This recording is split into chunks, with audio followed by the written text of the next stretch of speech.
Welcome back to the Obsession Engineering R1 Jigsaw Puzzle. This time I'm actually going to put the bodywork on.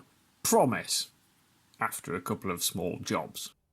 For a couple of days I've had written in the book of things to do, breather routing. And it's these breathers off the tank. And I couldn't work out quite where they went because it didn't seem to matter where I routed them. They weren't really going anywhere good. Because obviously they should disappear out the bottom of the fairing and vent onto the floor so that you don't set fire to your bike by dribbling over the engine. But they didn't really seem to reach. And then of course I realised that that's because somebody had cut them down. So what I've done is I have two new pieces of breather hose, whatever, however you say it, and they're currently sticking out here, but when I finish they will root down here and empty onto the floor sort of where they're supposed to. So that's the next job, trim these down and actually make them sit right. So I thought the breathers rooted down here and behind this cover, so I took the cover off and realised there isn't enough room for them, so I actually went and checked the diagram again, and they don't. They root down here, round the outside of the alternator cover, pair in with the radiator breather, and down here and vent on the floor. The idea being that if the bike is sat on its side stand in the sunshine and the fuel in the tank expands or whatever, it breathes a little bit, breathes down here and doesn't dribble on anything hot. So they're nice and tidy. I don't have the proper Yamaha clip, so I'm just using a generic cable clip, but it works and it's stainless and it's pleasant. So that's those bits done. Now I can actually put the fairing on it. Woohoo! Fairing! The last job before I fit the top fairing is to fit the headlight, because that sort of goes up there and it fits on before the fairing, and fairing just slides over it. But it's a little bit dusty in bits and one of the bulbs is missing, so I'm going to give it a bit of a clean, get two decent bulbs in it, and then screw that onto there. Getting the headlight actually bolted in is fairly simple. There's just 4 screws that go in from the back side, but now I've just got to get all the cabling in and sort of clip it and arrange it under here, because there is a correct routing for it. And as with all cabling and stuff, it's probably going to be the longest part of the job. So I've connected the headlights up, and we have low beam but no high beam, or is it high beam and no low beam? Either way, there's something going on, so we've got a little bit more investigating to do. But I had noticed the other day that the high beam light on the dashboard doesn't come on either, so I'm wondering whether it's actually something in the switch. So I think the first thing I'm going to do is just find the wiring for the switch and see if we've actually got signals. So if I press the passing button, I get more light. So that tells me the high beam relay works and the wiring up to the lights and bits works. So it must be in the switch, I think. And the switch wiring is this blue block connector here. So what I'm going to do is take that apart, see if there's any dirt or corrosion in there, and if there's not, I can test whether the switch is working or not, or whether the problem is that side of the wiring. And if it comes to it, I'll open the switch up and clean the contacts. So because the passing button works but the actual big switch doesn't, I thought it really had to be the switch, because it sort of proves the rest of the wiring and the relays and everything work. And if I look in here, it's a little bit awkward to tell, but this piece just up here isn't actually clipped into the switch properly. So I'm kind of hoping that when I clip that in properly, everything will work. Shouldn't take long to find out. So if I flick that, the lights work properly. Simple as a little clip had come unclipped. So that was a relatively easy fix. So I'm happy that my headlights are now fitted and actually working correctly. I've got the relays and bits tucked up the back. I've got this wiring sort of fairly tidily put where it's supposed to be. So the next thing to do is actually do some fairing. So on the floor down here is a brand new nose fairing. There is also a genuine accessory screen in there and a few little clips and bits, and I have also got some brand new mirrors to go on it. So I better get ready to slot that on. Look at that Bobby Dazzler, brand new from Yamaha about 4 or 5 years ago.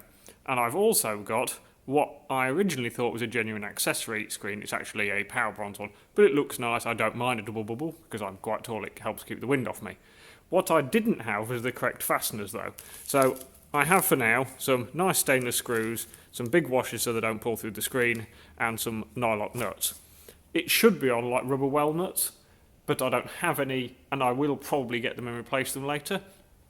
For now I shall use my nylock nuts And the advantage of Nylock nut, I don't actually have to do it up particularly tight, so I'm not going to go to the point where I'm in danger of cracking the screen or marking the fairing. So I will order some correct ones, but for now, that'll do. Then I can actually get the fairing mounted onto the bike and see if I'm missing any of the other fasteners. Here we go, screen fitting attempt number 1. So when I've gone to fit the screen, it doesn't quite fit, because this little cutout in the bottom down here should slide into a little moulding inside the fairing, and then all the holes should line up, but the holes don't line up. So what I'm going to have to do is actually just trim that hole a little bit more, very carefully, just so it slides in a couple more millimetres so the bolts will actually fit in properly. So all I've done with that is I've found a fairly fine, small, round file and just filed a little bit out of the hole. Just a couple of millimetres, just so it drops in a little bit further. You don't want to use anything too aggressive like a drill or anything on it because it's quite easy to crack the screen.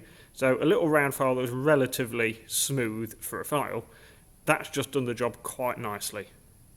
Attempt number 2, and now the holes line up, I can actually put the bolts in. Then it will be kind of useful if I've actually remember where I put my tools.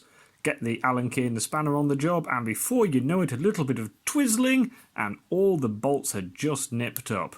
Woohoo! The screen's fitted, so that means I can actually fit the fairing to the bike. Finally! The first stage is pretty easy. Slot the fairing into place, and then bolt the mirrors on.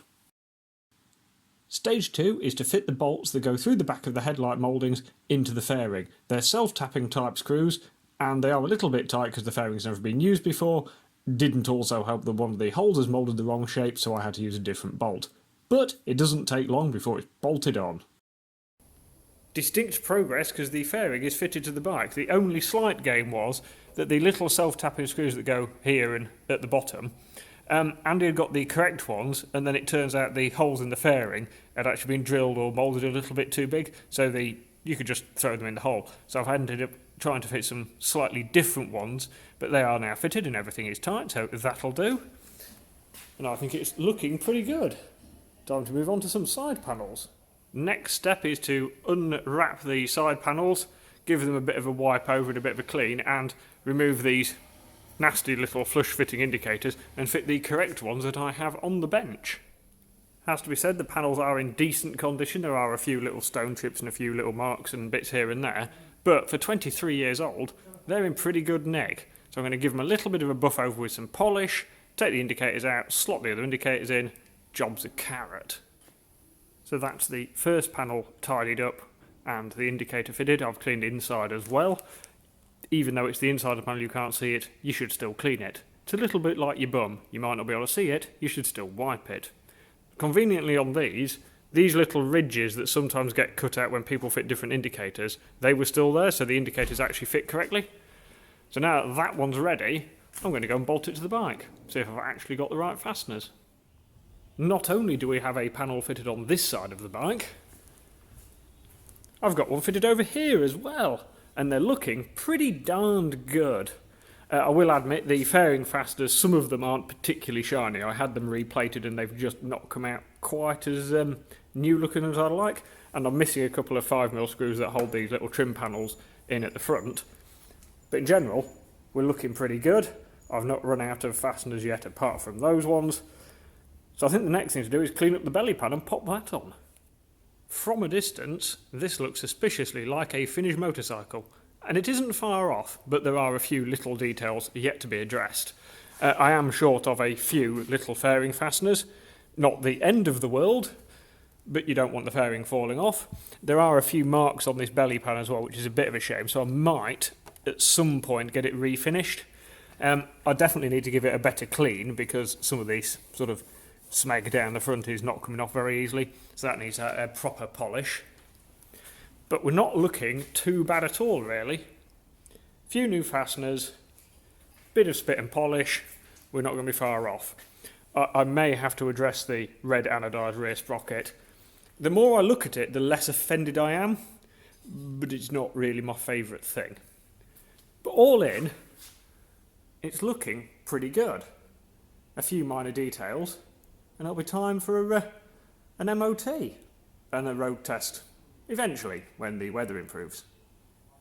Thanks for watching, and join me again next time where we've got a few finishing little jobs to do, including some suspension setup.